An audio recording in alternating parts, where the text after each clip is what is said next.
Wanted to take a look at JD stock. JD.com, of course, is the company. Chinese stocks are starting to move back upward.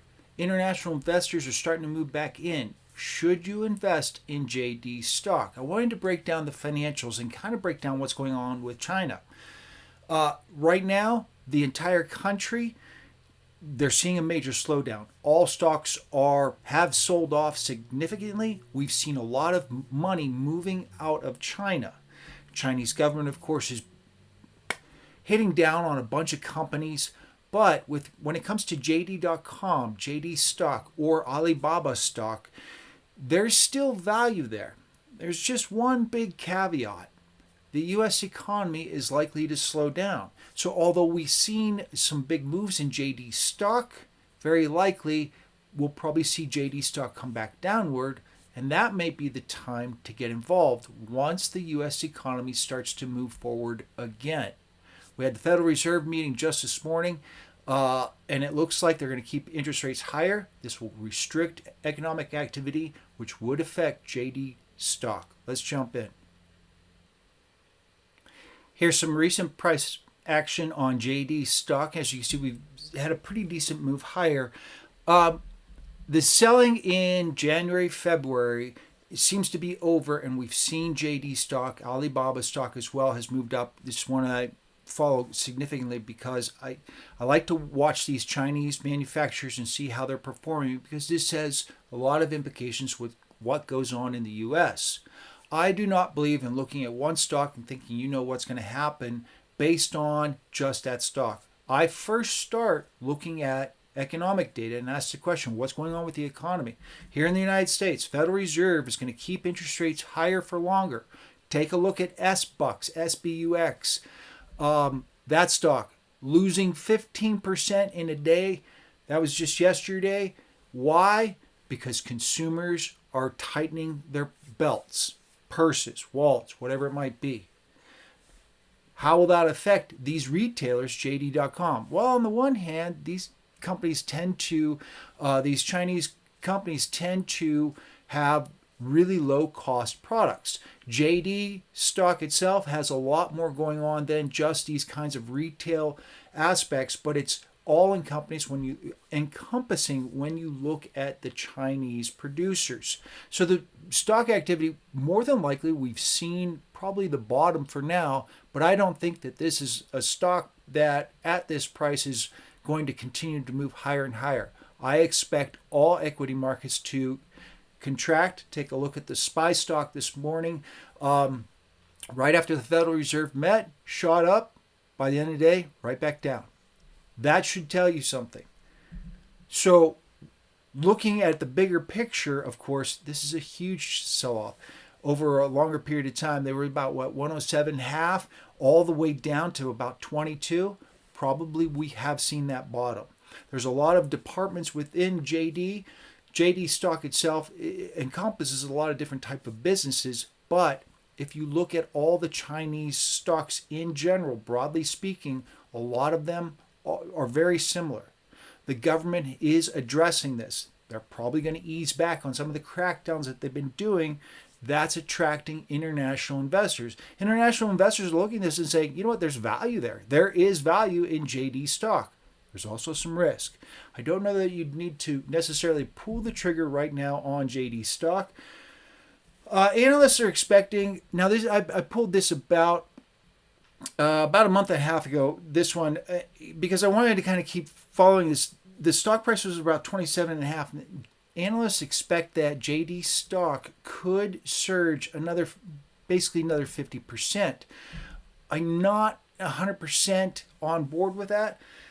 We're seeing some inflation data out of China. We've seen the Hong Kong shares moving higher. So one of the big concerns that has gotten a lot of people out of Chinese stocks, and it became sort of a snowball or an avalanche of exiting, was disinflation. Doesn't appear we're going to see that kind of disinflation, but what will happen with U.S. economic data? We will see the rate of growth of inflation decline because the Federal Reserve is going to keep interest rates higher. But then eventually what the Federal Reserve is going to be doing is lowering interest rates, may not be for another 6 months until they do that, which would be after the November 5th US presidential election. Then they may step in and say, okay, we feel more confident with inflation hitting its 2% target rate. We're going to start lowering interest rates. What kind of damage have they done in the meantime? The Federal Reserve is not going to want to do anything in front of the presidential election. So the consumer here in the United States is probably going to constrict itself. This will affect these Chinese stocks. But starting in November, the Federal Reserve starts to lower interest rates. Give them about 6 months, 3, 6, 9, 12 months. All of a sudden, these Chinese players start to move higher. I don't necessarily believe this is the time to be jumping in on these stocks because of what's happening with the United States. But the upside potential for an investment in JD stock, take a look at their 2024 earnings expectations. Pretty decent move upward. Gets even better in 2025. These are projected revenues from analyst guidance on JD stock. The only problem with this is an all else equals scenario. This assumes that the United States economy continued to move forward and they're going to acquire or purchase products out of China, which of course would be the product category for JD stock. I don't buy into that just yet because I think that the U.S. economy is going to contract. So I don't know that we're going to hit the 161 in 2024 or 2025. Because of that, I expect JD stock will probably move back downward before it moves upward. This will take some time as the Federal Reserve works through what it needs to do. Net margins, this is another kind of sticking point when it comes to JD stock. There basically are no net margins. This isn't exactly a stock that I would jump all over simply because when you take a look at, say, Microsoft, Alphabet, Google, of course, where their margins, or Visa margins, net margins are over 50%. It's a pure cash cow. JD stock, at the other end of the spectrum when it comes to cash cow status.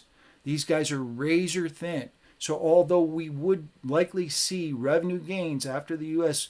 is done kind of constricting its economic activity at first, then expanding, those razor thin margins are problematic. That's something I looked at. I was like, wow.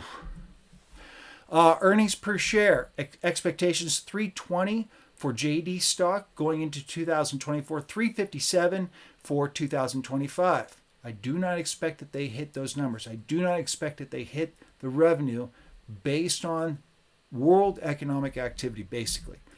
Total equity. This is the one that really kind of jumps out, and it's one of the things, if you're looking at JD stock as a value investment, here is something that is kind of like jaw-dropping. Their total equity, if they sold everything out, 41.79, assets less liabilities. Now, that fire sale, they probably wouldn't get 41.79, but their market capitalization is about 38. So you're getting assets less than $1 in acquisition. That to me was really important. But take a look at net margins, and that kind of gives you an idea as to why it's unfavorable. I wanted to put in, here's a look at the U.S. 10-year Treasury bond because interest rates are going to be the major story. 4.625 is your yield for the U.S. 10-year Treasury. S&P 500, if you got in, roughly the same. Lots of risk with the S&P 500 if those companies do not hit their revenue and earnings numbers going forward in the next 6, 9, 12 months. JD.com 2024 earnings per share projections next 4 quarters, $3.20. Price of about $30. You're looking at a yield of 10.667. Now this is really interesting because the Treasury yield at 4.625, that's your benchmark. You ask the question, okay, that's the measuring stick. You start right there. The nice thing about the Treasury right now, take a look at this chart over here on the left. This is your benchmark. If you bought Treasuries and then the Federal Reserve succeeded in lowering inflation, they would then lower interest rates. Yield goes down. There's an inverse relationship between price and yield. Price goes up. You're potentially looking at a 20 to 30% return on the U.S. 10-year Treasury with very little risk. That's tempting across the board. A lot of smart money, savvy investors are rushing into bonds right now, buying bonds at these prices because they're only going up at this point. What happens to the equity market? The S&P 500 falls along with, say, JD stock as revenues sort of tighten up a bit and these companies don't hit their goals because the Federal Reserve has to keep interest rates higher for longer. So there's risk involved in equity investments right now. If you did get into Treasury bonds, your upside is pretty high. Your downside, pretty limited. Not 100%, but pretty limited. You're basically just going to wait out any kind of moves in what the Federal Reserve needs to do, but eventually you're going to be profitable. Whereas your downside risk for the S&P 500 or JD stock is pretty high. But then we keep looking at that yield of $10 given the $3.20 earnings per share. Can they hit that number? I don't believe so. I don't believe they hit their revenue because a lot of these numbers that we're getting out of analysts for expectations are a little late. So although a lot of people are rushing into Chinese stocks, I would pump the brakes somewhat because I expect a lot of these stocks are going to, via a ripple effect, fall again. Getting into the U.S. 10-year Treasury might be the less risk, absolutely the less riskier investment, and you just got to wait out the Federal Reserve's next moves. But then, once the Federal Reserve begins to bring in policy accommodation, the economy will begin to expand again. From there, these stocks are going to look rich, real nice. However, at these price levels, I'm not pulling the trigger, not on Chinese stocks right now, simply because despite what's going on with China, with the government making its moves that they're moving, there's just too much going on with the U.S. economy, and the risk to reward ratio for me favors getting into bonds instead. I will wait out any of these kinds of moves because the upside potential on a bond investment based on price is much, much higher versus the risks you might get investing in stocks themselves.